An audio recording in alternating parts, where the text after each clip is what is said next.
Part 1. The message arrived on a Tuesday morning, which seemed oddly mundane for the end of the world as humanity knew it. Scientists at the Deep Space Monitoring Station in Australia were the first to detect it. The signal was impossible to miss. It broadcast on every frequency simultaneously, in every human language and with crystal clarity that made their most advanced satellites look like tin cans with string. Jake Morrison was drinking his third coffee of the day when the alert came through to his station aboard the ESS Defiance. He had been a commercial pilot before the space program recruited him, back when humanity thought they were alone in the universe.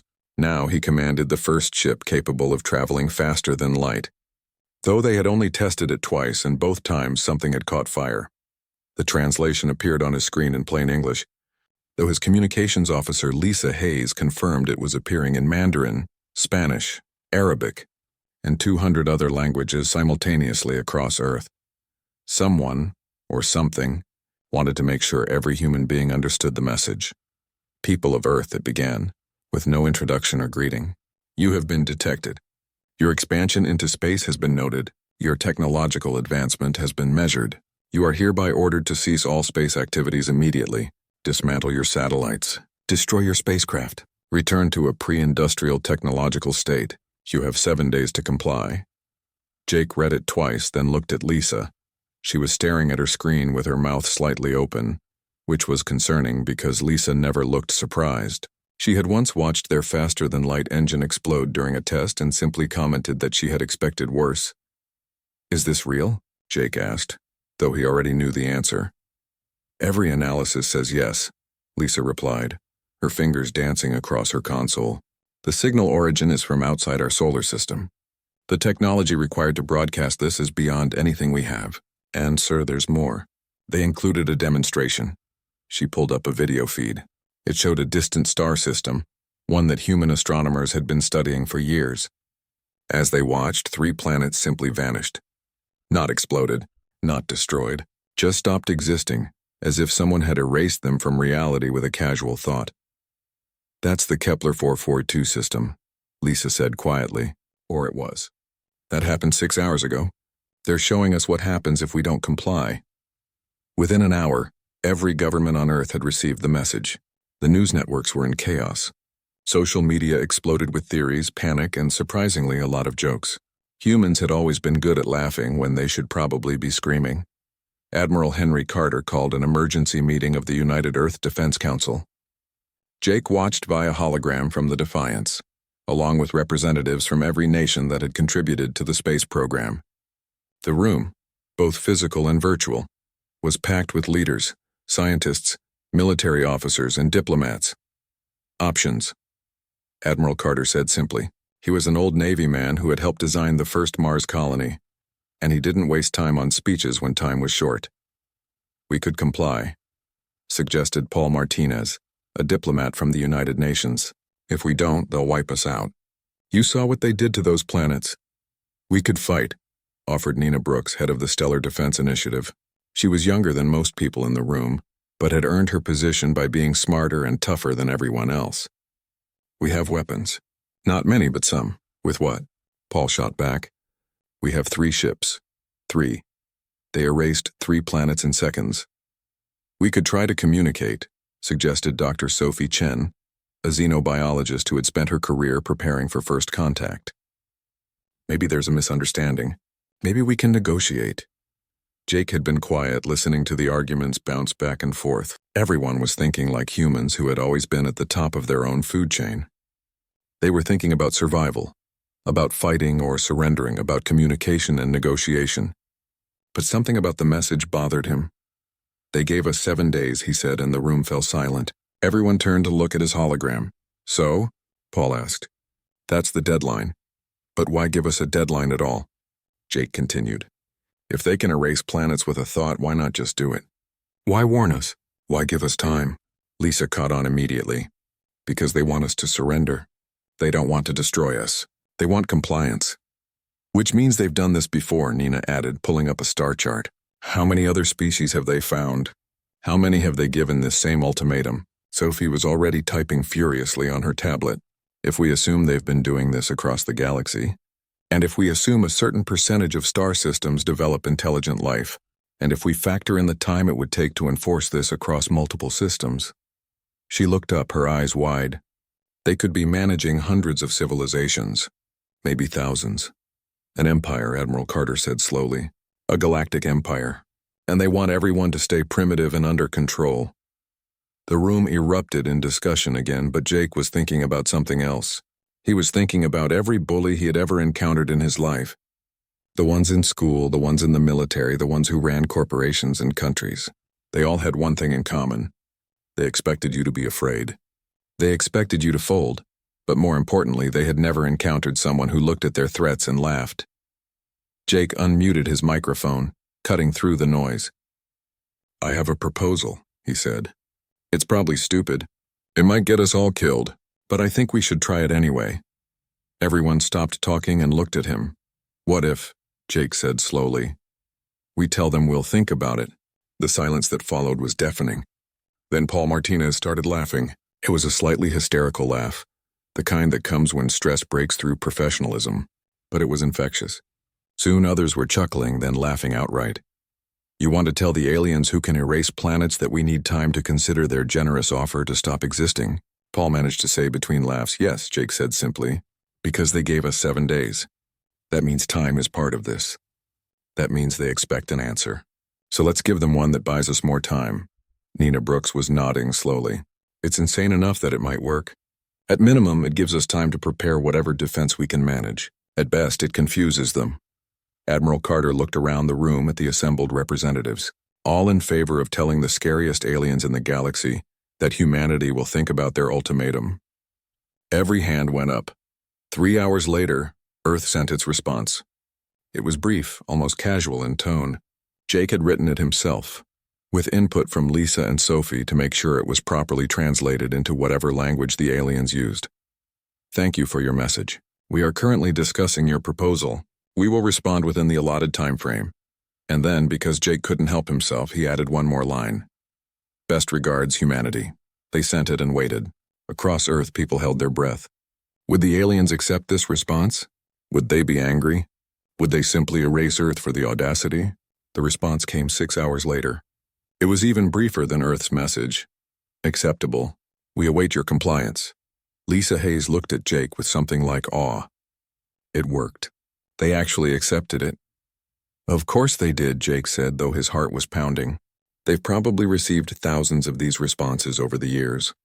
Terrified civilizations begging for mercy, asking for clarification, pleading for more time. To them, we're just another scared species trying to delay the inevitable. But we're not just delaying, Nina Brooks said over the comm line from Earth. We're preparing. 7 days, Admiral Carter added. We have 7 days to figure out how humanity survives this. Or, Jake said quietly, looking out at the stars beyond his viewport, 7 days to figure out how to make them regret giving us the choice.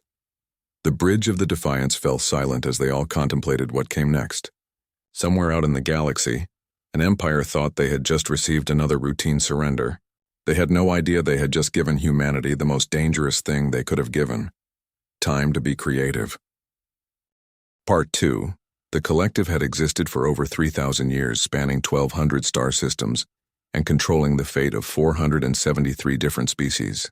Their headquarters orbited a dead planet, the homeworld of the first species foolish enough to resist their rule. It served as a reminder to everyone in the organization about what happened to those who refused order. Supreme Coordinator Veltharn floated in their observation chamber, their translucent form rippling with what humans might have interpreted as confusion. Before them, displayed on a crystalline screen that existed in 6 dimensions, was Earth's response. They will think about it, Veltharn said aloud, though speaking was unnecessary for their species. They did it anyway, an old habit from before they had evolved past such crude communication methods. Sub-Coordinator Kesavan materialized beside them, their energy signature pulsing with what might have been curiosity. Is this unusual, Supreme Coordinator? No, Veltharn admitted. Most species request clarification or beg for mercy. Some accept immediately. A few threaten war, though they always reconsider when we demonstrate our capabilities. This is within normal parameters. Then why did you summon me? Feltharn gestured at the screen, and it displayed a compilation of human transmissions from the past 72 hours. News broadcasts, social media posts, government communications, all of it translated and analyzed by the collective's linguistic processing systems. "Watch this species," Feltharn said. "Their world should be in chaos, riots, panic, civilizational collapse. We have seen it 473 times before." Kesavan watched the feeds. There was panic, certainly. Some cities had protests. Some religious groups declared it the end times. But there was something else, too. Something the collective's analysts were having trouble categorizing. On one news channel, a comedian was making jokes about the aliens. "They want us to go back to a pre-industrial state. Have they seen our internet? We've been trying to do that ourselves for years." On another, a government official was calmly explaining the situation. "We are in discussions with the extraterrestrial entity. We ask everyone to remain calm and continue with their daily activities." On a third, scientists were already theorizing about the aliens' technology, treating the existential threat to their species like an interesting puzzle to solve. "They are laughing," Kesavan observed. "Some of them are laughing at us." "Yes," Feltharn said. "And others are already trying to figure out how to fight us. And still others are simply going to work, as if being told to cease. Existing as a technological civilization is merely an inconvenience. Perhaps they do not understand the severity of their situation, or perhaps they understand it perfectly and simply do not care in the way we expect them to care." Feltharn had been Supreme Coordinator for 800 years.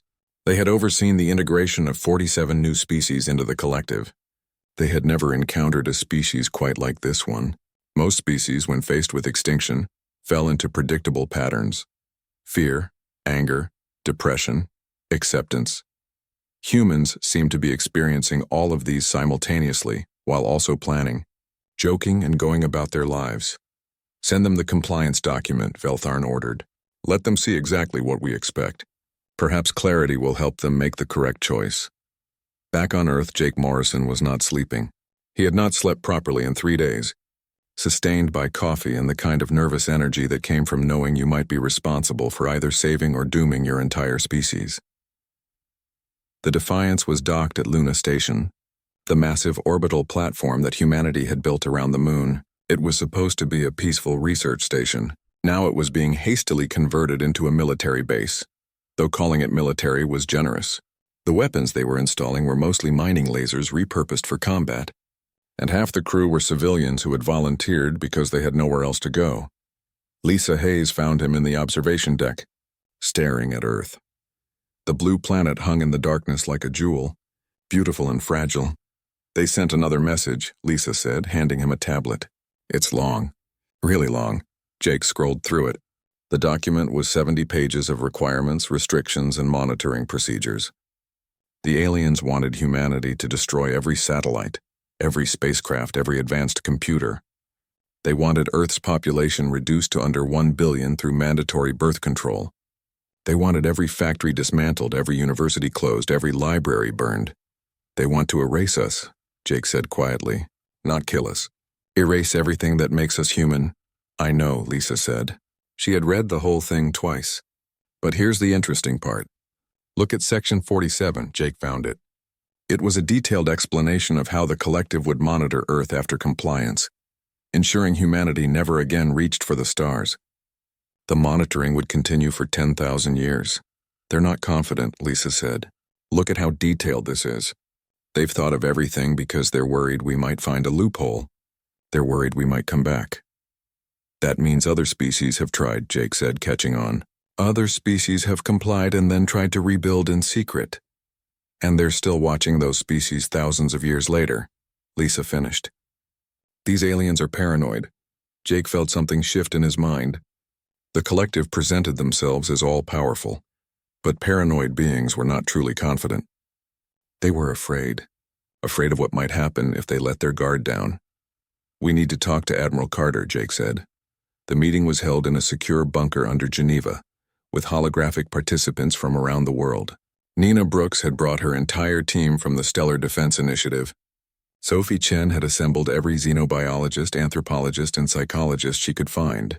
Military leaders from every nation attended, along with scientists, engineers, and even a few philosophers. Admiral Carter pulled up the collective's document on the main screen. They've given us a roadmap to extinction. The question is what we do about it. We could comply, Paul Martinez said, though his tone suggested he did not actually believe this was an option anymore. Some of us would survive. Some of us would exist, Sophie Chen corrected. We wouldn't be surviving. We'd be livestock, kept docile and primitive forever. Then we fight, said General William Stone, head of the United Earth Defense Force. We might lose, but at least we go down fighting. With what? Paul asked again. We have 3 ships and some mining lasers. They erased 3 planets.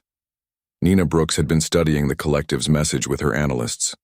I don't think they erased those planets, she said, and everyone turned to look at her. We saw it happen, General Stone said. We saw something happen, Nina corrected. But look at the physics. Look at the energy readings. Look at how the planets disappeared. It's all wrong. She pulled up the video again, slowing it down frame by frame. See here? The planets don't explode or collapse. They just fade out. Like a hologram shutting off. You think it's fake? Jake asked. I think it might be. Or it might be real. But require so much energy that they can only do it rarely. Either way, the fact that they're using it as a threat rather than just destroying Earth outright tells us something. They want us afraid more than they want us dead. Sophie Chen was nodding enthusiastically. It fits with everything else. The 7-day deadline, the detailed compliance document, the constant monitoring of other species. These are the actions of an empire that maintains control through fear and careful management, not through actual overwhelming force. But they still have 200 ships, General Stone pointed out. Even if they can't erase planets casually, they can still destroy us conventionally. Yes, Nina agreed. Which is why we need those 7 days. Not to build enough weapons to beat them, but to build enough weapons to make them think twice about the cost. Admiral Carter looked around the room. We're talking about going to war with a galactic empire, an empire that has never lost. Even if we're right about their limitations, this is still the most dangerous thing humanity has ever attempted. Then we tell them we need more information, Jake suggested. We send them questions. Lots of questions. We make them explain every detail of their compliance requirements. Buy ourselves more time. And while we're asking questions, Nina added, we start building. Everything we can. Every weapon, every defense, every ship. We turn Luna into a fortress and we prepare Earth for siege. They'll see us preparing, Paul warned. Good, Jake said. Let them see. Let them wonder what we're planning. Paranoid empires make mistakes when they're worried. The vote was unanimous. Earth would continue to play for time while preparing for war. It was a desperate plan with almost no chance of success, but it was the only plan they had. That night, Earth sent another message to the collective. It was full of questions. Polite questions. Reasonable questions about clarification on specific points in the compliance document. Questions about timelines and procedures and definitions. Jake added a note at the end. We want to ensure we fully understand your requirements so we can make an informed decision. Thank you for your patience. The collective responded within hours, answering every question in exhaustive detail. They were being helpful, accommodating. They wanted humanity to comply, which meant they'd Part 3 by the 5th day, Luna had been transformed. What had been a peaceful research station now bristled with weapons platforms, defense grids, and hastily assembled fortifications. They were ugly, cobbled together from mining equipment and whatever else people could find, but they existed. That was something. Jake Morrison walked through the construction zone in his pressure suit, watching welders work on what was technically classified as Defense Platform 7, but which everyone called Frank because someone had spray-painted the name on its hull. Frank was made from 3 old cargo containers, 2 mining lasers, and what appeared to be parts of a satellite that someone had salvaged from Earth orbit. Will it work? Jake asked the engineer supervising the construction. Her name was Rachel, and she had been building orbital habitats before the crisis. Now she was building weapons. Define work, Rachel said, not looking up from her welding. Will it shoot? Probably. Will it hit anything? Maybe. Will it survive more than one shot from an alien warship? Not a chance. So we've built 43 platforms that might fire once before being destroyed. 46 now, Rachel corrected. And yeah, that's about it. But 46 shots are 46 more than we had a week ago. Jake had to admire her optimism. Across Luna, In orbit around Earth and scattered through the inner solar system, thousands of people were working on similar projects. Some would work. Some would explode during testing. Some would probably just drift off into space. But everyone was trying. The Defiance had been upgraded too, though upgraded was a generous term for what Lisa Hayes and her engineering team had done to it. They had strapped additional weapons to every available surface, reinforced the hull with armor plating from decommissioned satellites, and somehow managed to double the ship's power output by doing things to the reactor that made the original designers cry. "We're a flying disaster waiting to happen," Lisa had said cheerfully when showing Jake the modifications. "But we'll be a heavily armed flying disaster. On Earth, the preparations were different. You could not evacuate 8 billion people. You could not hide a planet, but you could prepare the population for what might come. Every major city had emergency bunkers. Every nation had evacuation plans. And somehow, despite everything, daily life continued. People went to work. Children went to school. Restaurants served food and movies played in theaters. Humans had always been good at maintaining normalcy even when normality was impossible.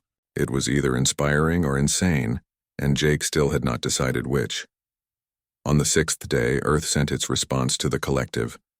It had been written and rewritten 100 times. Diplomats, scientists, military leaders, and even poets had contributed to it.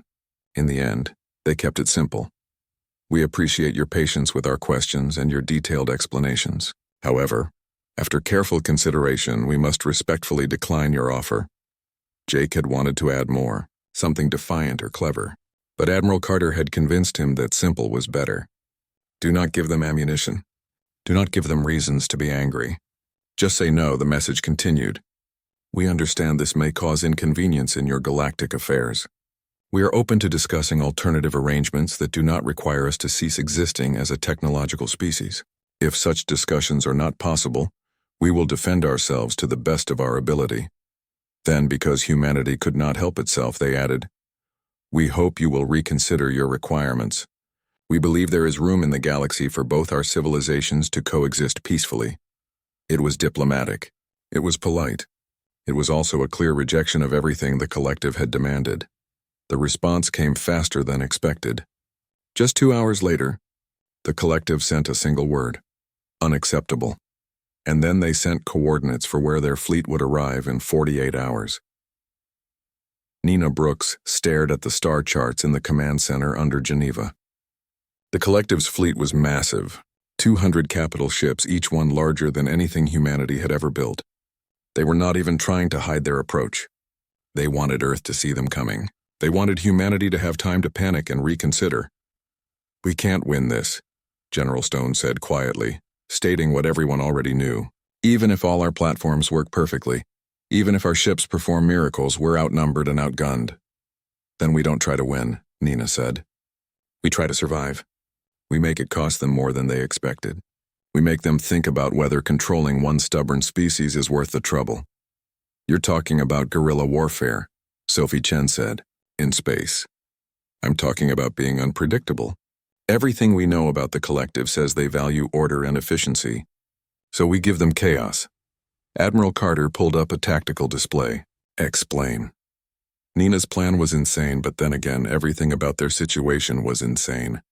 Instead of organizing a traditional defensive formation, she proposed scattering their assets randomly throughout the inner solar system. "No battle lines, no strategic positions, just random chaos. They'll expect us to defend Earth directly," Nina explained. "So we defend everything and nothing. We put platforms near Earth but also near Mars in the asteroid belt around the moon. We keep our 3 ships mobile and unpredictable. We force them to split their attention. They'll just ignore our scattered defenses and go straight for Earth," General Stone argued. "Maybe," Nina admitted, "but maybe not. Everything we know about the collective says they're methodical. They follow procedures. They don't like loose ends. If we scatter our defenses, they might feel compelled to deal with each threat systematically. And while they're doing that," Jake added, catching on, "we keep hitting them from unexpected angles. We don't fight like a military. We fight like pirates." Lisa Hayes was already calculating vectors and trajectories. "The Defiance can run circles around their capital ships if we push the engines past safe limits. Which we will, obviously. We can hit them, run away, Hit them from a different angle, run away again. It's not a winning strategy, Admiral Carter said. No, Nina agreed, but it's a surviving strategy. And right now, surviving is winning. The plan was approved because there was no other plan. Every available ship, platform, and weapon was repositioned according to Nina's chaotic distribution pattern. There was no logic to it, no strategic reasoning. Platforms were placed based on random number generators. Ships were assigned patrol routes that made no tactical sense. On the seventh day, Earth broadcast a message to its own people. Admiral Carter delivered it from the command center, with Jake, Nina, Lisa, Sophie, and representatives from every nation standing behind him. People of Earth, the Admiral began. You all know the situation. The collective has rejected our attempt at peaceful coexistence. Their fleet will arrive within 2 days. We will not surrender. We will not comply with their demands to cease existing as a technological civilization. We will fight. He paused, letting that sink in. We will probably lose. Our weapons are inferior. Our numbers are fewer. Our experience with space combat is exactly 0. But we will fight anyway because the alternative is extinction of everything that makes us human. If we lose, the Admiral continued, the collective will occupy Earth. They will enforce their requirements. But they cannot occupy human spirit. They cannot destroy human ingenuity. They cannot kill the human tendency to ask what if and why not. Even if we fall, we will rise again. It might take decades or centuries, but we will rise again. And if we somehow, impossibly survive this, the Admiral said, and now he was smiling slightly, then we will have taught the galaxy something important, that humanity does not ask permission to exist, that we do not bow to threats, that we will defend our right to reach for the stars with everything we have. The broadcast ended. Across Earth, people went about their business. Some prayed, some partied, some sat quietly with their families, and some, like Rachel the engineer on Luna, went back to work making sure that Defense Platform Frank would at least fire one good shot before being destroyed. Jake stood on the bridge of the Defiance, watching his crew prepare for battle. They were running final checks on weapons that had never been tested in combat. They were plotting courses for maneuvers that had never been attempted. They were preparing to fight an enemy that had never been beaten. Lisa appeared beside him holding 2 coffee cups. She handed him one. Think we'll make it? She asked. Jake took a sip. The coffee was terrible. Synthesized from recycled water and artificial flavoring. It was perfect, honestly, he said. No. I think we're about to get destroyed by a technologically superior force that has been conquering galaxies for thousands of years. But? Lisa prompted because she knew Jake well enough to know there was always a but they've never fought humans before. They've never encountered a species crazy enough to strap mining lasers to cargo containers and call it a defense platform. They've never dealt with people who respond to an extinction ultimatum with, "We'll think about it," so we might surprise them. We might annoy them to death, Jake said, which honestly would be the most human way to win a war. Lisa laughed, and the sound was comforting in the quiet of the bridge. Outside the viewports, Earth hung in space, beautiful and doomed and completely unconcerned with the impossibility of what humanity was about to attempt. Part 4. The Collective's armada dropped out of faster-than-light travel at the edge of the Sol system, at exactly the predicted moment. Supreme Coordinator Veltharn had been precise about timing. They always were. 3,000 years of conquering galaxies had taught them that precision and overwhelming force were the keys to maintaining order. 200 capital ships, each one 3 kilometers long, arranged themselves in perfect geometric formation. It was beautiful in its symmetry, a display of power and organization that had made 473 other species surrender on sight. Each ship was a masterpiece of engineering, armed with weapons that could crack planets and shields that had never been breached. Scan the system, Veltharn commanded. Locate all human military assets. The scans came back within seconds. The results were confusing. Supreme Coordinator, Sub-Coordinator Kesavan reported, "We are detecting weapons platforms, but their distribution is irregular. They appear to be scattered randomly throughout the inner system. No defensive formation, no strategic positioning, no apparent logic to their placement. How many platforms?" 46 confirmed. They appear to be constructed from industrial equipment. Minimal threat assessment. And their spacecraft? 3 ships detected. One near Earth's moon, one near Mars, one in the asteroid belt. They are moving but following no recognizable patrol pattern. Veltharn felt something they had not felt in centuries. Uncertainty. Every species they had conquered had responded predictably. Either they formed defensive perimeters around their homeworld, or they scattered their forces in retreat. Humans had done neither. They had just put weapons everywhere with no apparent strategy. This could be a trick, Kesavan suggested. Perhaps they have hidden forces. Scan again. Full spectrum analysis. The second scan confirmed the first. Humans had exactly what they appeared to have. 46 crewed platforms and 3 small ships. Nothing hidden. Nothing in reserve. Just random chaos scattered across their solar system. They are either incompetent, Veltharn mused, or this is intentional. Prepare the fleet to advance. Standard formation. We will eliminate the platform systematically and then occupy the homeworld. What Veltharn did not know, could not know, was that Nina Brooks had spent 6 days studying every piece of information humanity had on the collective. She had analyzed their previous conquests, their fleet movements, their tactical doctrine, and she had realized something crucial. The collective always did things the same way. They were efficient, organized, and completely predictable, which meant the best way to fight them was to be completely unpredictable. They're advancing, Chris Palmer reported from the Defiance's tactical station, moving in formation toward the inner system. They're going to deal with our platforms one by one. Perfect, Jake Morrison said. That's exactly what Nina predicted. Lisa, how are our engines? Holding together with determination and spite, Lisa Hayes replied from engineering. The modifications are working better than expected, which means they'll probably explode catastrophically at the worst possible moment. So business as usual? Exactly. Jake opened a channel to the other 2 human ships, the Venture commanded by Captain Greg Hamilton and the Horizon commanded by Commander Beth Turner. All ships execute Plan Chaos. Plan Chaos was not really a plan. It was more of a philosophy. Each ship would attack independently, with no coordination, following no pattern. They would strike, retreat, strike from a different angle, retreat again. The goal was not to win fights, but to be annoying, to be unpredictable, to make the collective think about every move. The Defiance fired first, accelerating past safe speeds and launching missiles at the nearest collective capital ship from an unexpected angle. The missiles were primitive by collective standards, easily intercepted. But while the collective ship was dealing with the missiles, the Defiance raked it with laser fire, targeting sensor arrays and communication dishes rather than trying to breach the heavy armor. Then the Defiance was gone, running away at full speed before the capital ship could properly respond. Did we damage it? Jake asked. Minimal damage to secondary systems, Chris reported, but we definitely annoyed them. The Venture attacked next, but from a completely different vector. Instead of missiles, Greg Hamilton used electronic warfare trying to hack the collective systems. It did not work. Their security was too advanced, but it forced them to respond to the threat, to reconfigure their networks, to waste time on defensive measures. The Horizon took a different approach.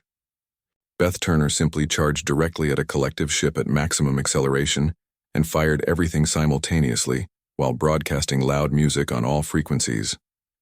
She did not do any real damage, but she forced the enemy ship to take evasive maneuvers, disrupting their formation.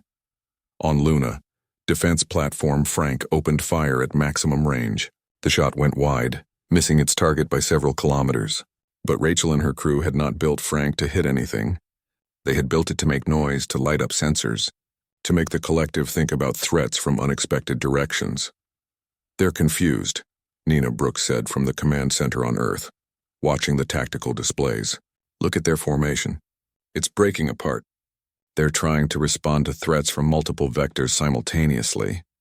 We're barely scratching their paint, General Stone observed. We're not trying to destroy them, Nina replied. We're trying to overwhelm their decision-making process.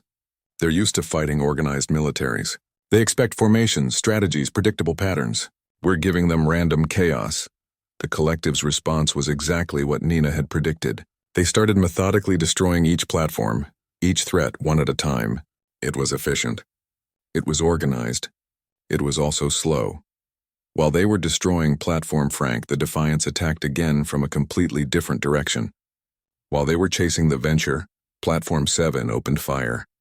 While they were dealing with that, the Horizon attacked their flagship with what appeared to be a cargo container full of obsolete satellites that Beth had somehow turned into improvised kinetic weapons. "This is not warfare," Veltharn said, watching their forces spread across the system, trying to deal with random human attacks. "This is chaos. Should we recall the fleet to formation?" Kesavan asked. "No, that would show weakness. Continue the systematic elimination of human assets." But Veltharn was troubled. They had never encountered resistance like this. Most species either surrendered after the first exchange or fought desperate last stands at their homeworld. Humans were doing neither. They were running around their solar system causing small amounts of damage and large amounts of confusion, and they were using weapons that should not work. Veltharn watched a replay of the Horizon's attack. A cargo container. The humans had literally thrown a box at a collective warship. It had done no damage, but it had required 3 capital ships to alter course and waste ammunition destroying it. "They are fighting without regard for efficiency or logic," Veltharn observed. "Every action they take costs them more than it costs us. Yet they continue." "Perhaps they are simply desperate," Kesavan suggested. "Or perhaps they understand something we do not." On the Defiance, Jake was beginning to understand something himself. They were losing, obviously. In the 6 hours since the battle began, humanity had lost 12 platforms and the Venture had taken heavy damage. But the collective's advance had slowed to a crawl. They were winning, but they were winning slowly, carefully, methodically. "They're afraid of something," Lisa said, voicing Jake's thoughts. "Look at how they're moving. They're not pressing the attack. They're being cautious." "Cautious of what?" Chris asked. "We're losing." "That's what they don't understand," Sophie Chen said over the comm from Earth. "We're losing and we're still fighting. Every species they've encountered either surrenders or gets destroyed quickly. They have no experience with an enemy that just keeps coming." Jake made a decision. "All human forces, new orders. Stop trying to cause damage. Just cause chaos. Make them think. Make them worry. Make them waste time." What followed was perhaps the strangest battle in human history. The Defiance started broadcasting random messages to the collective fleet. Some were threats. Some were jokes. Some were just confusing statements designed to make the collective wonder if humans had gone insane. The remaining platforms started firing at random intervals, sometimes at targets, sometimes at empty space. The Horizon flew in erratic patterns that made no tactical sense whatsoever. At one point, Beth Turner started broadcasting old Earth music at high volume, switching randomly between classical rock, pop, and what appeared to be polka. "What are they doing?" Veltharn demanded, watching a human platform fire all its weapons at maximum range, hitting nothing, and then self-destructing before the collective could destroy it. "Unknown, Supreme Coordinator. Their actions have no logical pattern." "Supreme Coordinator," another officer reported, "we are receiving a transmission from the human flagship." "Put it through." Jake Morrison's face appeared on their screens. He looked tired and his uniform was damaged, but he was smiling. "Hello?" Jake said casually. "We wanted to let you know that we appreciate you being so careful with your advance. We know you could probably just rush Earth and overwhelm us, but the fact that you're being so methodical..."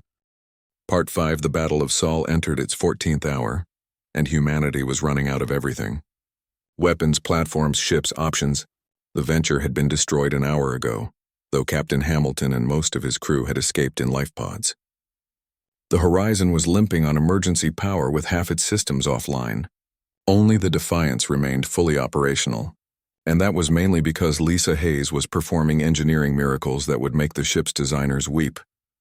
"We have 17 platforms left," Chris Palmer reported, updating the tactical display. "Most are damaged. We're down to maybe 6 more shots total across all of them." "And the collective?" Jake asked, though he already knew the answer. "They've lost 8 ships. Damaged, not destroyed.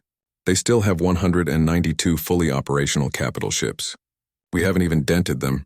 By any measure, humanity had lost. The collective fleet was advancing steadily toward Earth now, systematically destroying the scattered human defenses. It would be over within hours. But something had changed. Jake could see it in the way the collective ships moved. They were cautious now, almost hesitant. They maintained tight formations. They cleared each sector thoroughly before advancing. They were treating humanity like a real threat rather than an annoyance to be swept aside. They're afraid of us, Lisa said, watching the same displays. We've made them afraid. We've made them cautious, Jake corrected. There's a difference. On Earth, the command center in Geneva was somber. Admiral Carter stood before the tactical displays, watching humanity's last defenses crumble. Around him, military leaders and government officials waited for the inevitable. We need to prepare for occupation, Paul Martinez said quietly. Start organizing resistance cells. Hide what technology we can. Prepare the population for what comes next. No, Nina Brooks said, and everyone turned to look at her. Not yet. We still have one move left. What move? General Stone asked. We're out of ships, out of weapons, out of options. We're out of military options, Nina agreed. But we're not out of human options. She pulled up a communication panel. Patch me through to the collective flagship. I want to talk to their commander. Admiral Carter frowned but nodded. Within minutes, the channel was open. Supreme Coordinator Veltharn's form appeared on the screen. Strange and alien, but somehow communicating confusion through body language alone. Commander Nina Brooks. United Earth Defense, Nina introduced herself. I'd like to discuss terms. Surrender terms? Veltharn asked. No. I want to discuss why you're really here. Veltharn was silent for a moment. We are here because you refused our ultimatum. You must be brought into compliance with galactic order. That's what you're supposed to say, Nina replied. But let me tell you what I think is really happening. You run an empire of 473 species. That's a lot of civilizations to manage. A lot of potential rebellions to prevent. A lot of resources dedicated to keeping everyone suppressed and primitive. Order must be maintained. But at what cost? You've spent 14 hours fighting us. We've destroyed 8 of your ships and damaged dozens more. Not destroyed, but damaged enough that they'll need repairs. You've expended ammunition, energy, time. And we're just one species. One stubborn, annoying, primitive species that refuses to quit. Nina leaned forward. Now imagine what happens if you conquer us. You'll need to occupy Earth. Station ships here. Monitor us constantly for the next 10,000 years like you do with all your other subjects. And we will resist. Maybe not with weapons, but with everything else. We'll find ways to break your rules. We'll develop technology in secret. We'll be a constant drain on your resources. All conquered species attempt rebellion eventually, Veltharn said. We have procedures for this. Do those procedures work? Nina asked. Because you're still monitoring species you conquered thousands of years ago. You're still worried about them. You're still spending resources on them. How much of your empire's strength is dedicated to keeping everyone else down, instead of actually doing anything productive? Veltharn did not answer immediately. The silence stretched. And here's the really interesting part, Nina continued. Every other species you've conquered watched you crush someone else before they surrendered. They saw your power and gave up. But we're different. We fought back, and we broadcast everything, every battle, every desperate last stand, every stupid, illogical, completely human moment of this war has been transmitted to every corner of our solar system and beyond. Your broadcasts will not reach other civilizations, Veltharn said, won't they? You control 473 species. How many of them have communication equipment? How many of them monitor space for signals? How many of them are right now watching us lose but fight anyway and wondering if they should try the same thing?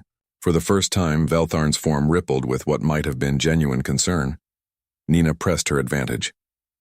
You're not here to conquer one stubborn species. You're here to make an example of us, to show everyone else what happens when you resist. But we've already ruined that message. Because we did resist, we made you work for it. We showed everyone in your empire that the collective can be fought. We will still win, Veltharn stated.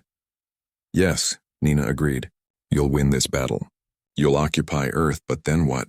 How many resources will you dedicate to keeping us down? And while you're busy with us, how many other species will get ideas? How many rebellions will you have to put down? How long before your empire spends more energy suppressing rebellion than actually maintaining order? The transmission ended from the collective side. Nina sat back, exhausted. Admiral Carter looked at her with something like awe. Do you think it worked? He asked. I don't know, Nina admitted. But we had to try. We had to make them think about the cost. Aboard the collective flagship, Veltharn convened an emergency meeting of their high command. Sub-Coordinator Kesavan and 4 other senior coordinators manifested in the command chamber. The human raises valid concerns, Kesavan said. Our resources are stretched managing current subject species. Adding another actively resistant civilization would be costly. We cannot show weakness, another coordinator argued. If we do not conquer Earth, others will see this as permission to resist. Others are already watching, Veltharn said quietly. The human was correct about that. Our monitoring stations are reporting unusual communication activity among several subject species. They are paying attention to this conflict. Then we must win decisively. We are winning decisively, Veltharn pointed out. But it is taking time, resources, and effort. The humans made us work for this victory. That is the message other species will receive regardless of the outcome. The debate continued for an hour. The collective's empire had been built on the assumption that overwhelming force would always lead to quick surrender. They had procedures for dealing with rebellion, but those procedures assumed the rebellions would fail quickly. Humanity was failing too, but slowly, messily, and in a way that made the collective look less omnipotent. Finally, Veltharn made a decision that would change the galaxy. Halt the advance, they ordered. Open a communication channel to Earth, we will negotiate. The message reached Earth an hour later. The collective wanted to talk, not about surrender terms, about actual negotiation. Jake Morrison was patching hull breaches on the Defiance when the message came through. He was so tired he could barely stand, running on adrenaline and whatever artificial stimulants Lisa had been sneaking into his coffee. The news that the collective wanted to negotiate seemed impossible. It's a trick, Chris Palmer said. Maybe, Jake admitted. Or maybe Nina was right. Maybe we made them think. The negotiations took place over 3 days. The collective's representatives met with Earth's diplomats in virtual space, neither side willing to trust the other enough for a physical meeting. The talks were tense, filled with mistrust and misunderstanding. But slowly, painfully, a framework emerged. The collective would withdraw from the Sol system. Earth would remain independent, free to develop as it wished. In exchange, humanity would establish formal diplomatic relations with the collective, not as subjects, as independent neighbors. Why?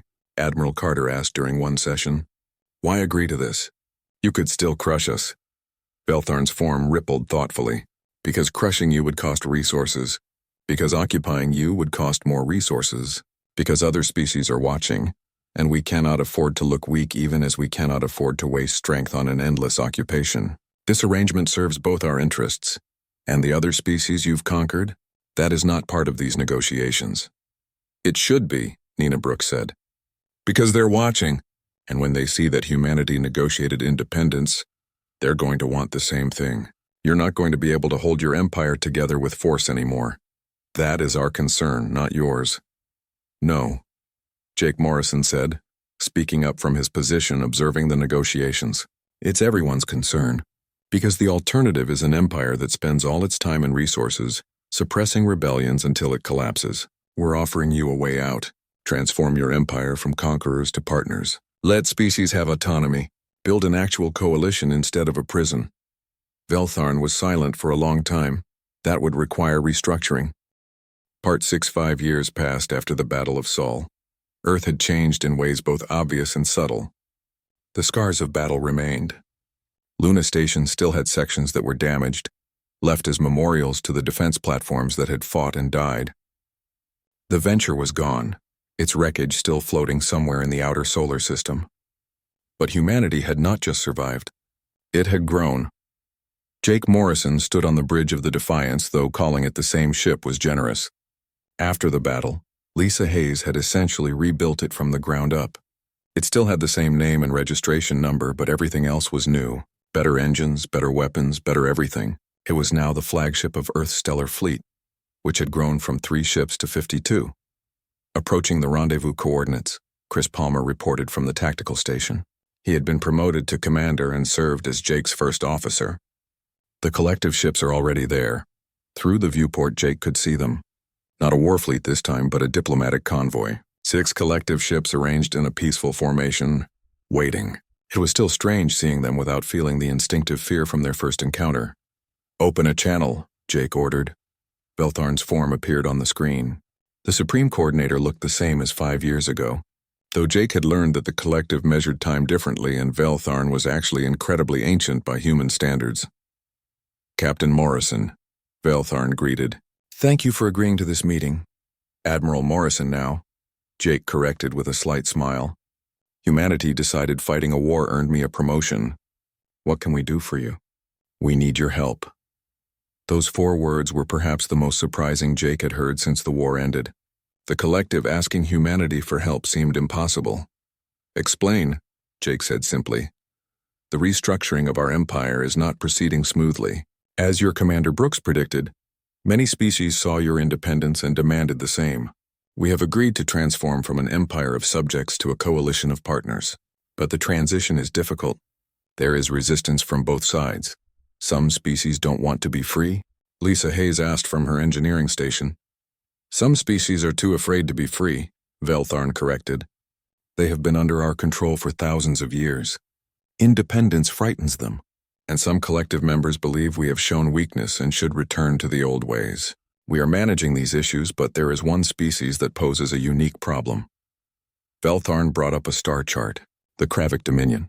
They were one of the first species we brought under control, nearly 3,000 years ago. They were warriors, aggressors. We suppressed them because they were conquering other species. Now they believe the collective's weakness means they can return to their old ways. Let me guess, Jake said. They're threatening their neighbors and you want us to help stop them? Not exactly. We can stop them militarily if necessary. But that would send the wrong message. It would make the new coalition look like the old empire with a different name. We need someone else to intervene. Someone who represents what the new galaxy should be. You want humanity to be your police force? We want humanity to show the Kravik and everyone else that the new order is worth protecting. That species can work together without the collective forcing them to do so. Jake looked at his crew. Lisa was frowning thoughtfully. Chris was already pulling up tactical data on the Kravik.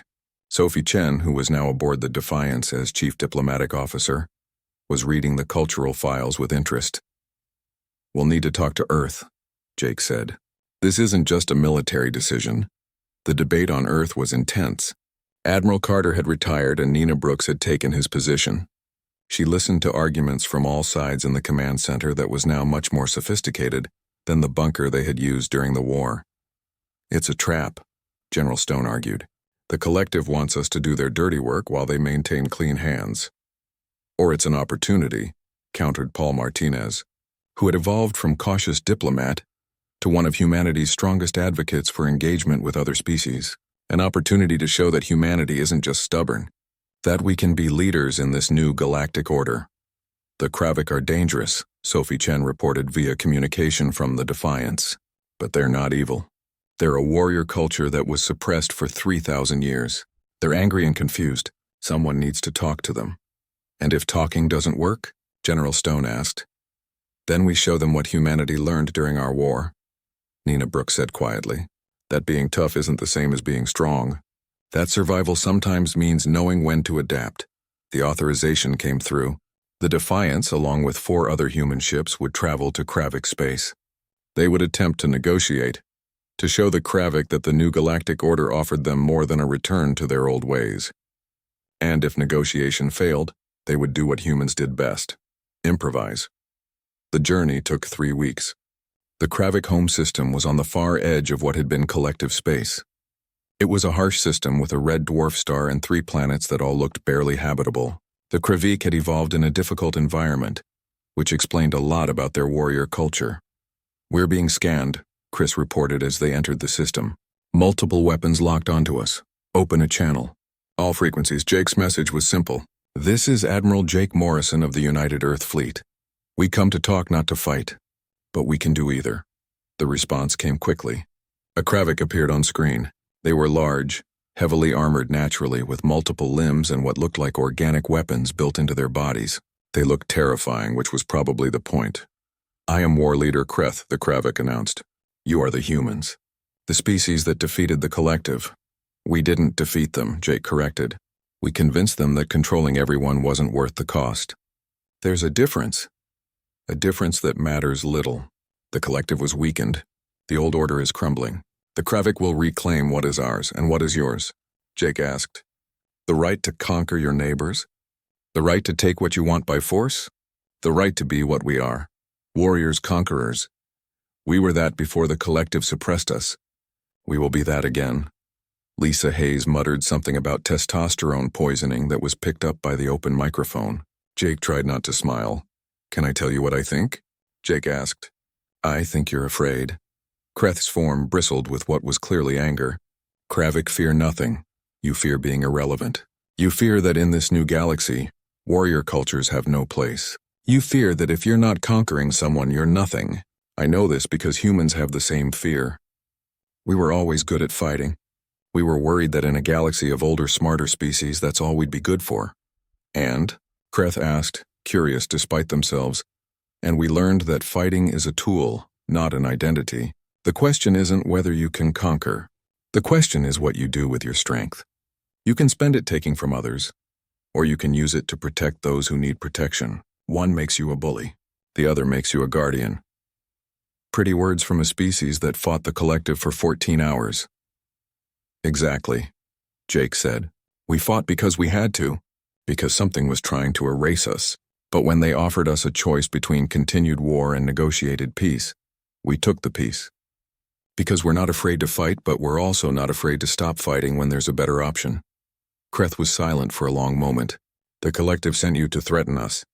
The collective sent us to talk to you. Because you and humanity have something in common. We both said no to being controlled. The difference is what we did next. We built something new. You're trying to rebuild something old. The old ways worked, did they? Jake asked. Your species has been suppressed for 3,000 years. The old ways didn't protect you from that. Maybe it's time to try something new. The negotiation continued for 3 days. Jake met with Kreth and other Kravik leaders, sometimes on their ships, sometimes in neutral space. Lisa and Sophie joined the talks, offering different perspectives. Lisa related to the Kravik love of engineering, showing them designs for new ships that could be built in the new coalition. Sophie talked about cultural preservation, about how the Kravik could maintain their warrior traditions without needing to conquer anyone. We train, Sophie suggested. Many species will need protection in this new galaxy. Not from conquest, but from pirates, from natural disasters, from threats that require strength and courage to face. The Kravik could become the defenders of the coalition, guardians instead of conquerors. We would still be warriors, Kreth said thoughtfully. You would be warriors with purpose, warriors that people welcome instead of fear. It was Nina Brooks who closed the deal, speaking via communication from Earth. The collective suppressed you because you were dangerous. But danger isn't the same as evil. Humanity is dangerous too. We proved that. But we're choosing to be the kind of dangerous that protects rather than threatens. Join us. Help us build a galaxy where strength serves purpose rather than ambition. The Kravik did not decide immediately. They were a culture that valued courage, and admitting that the old ways might not work took a different kind of courage. But eventually,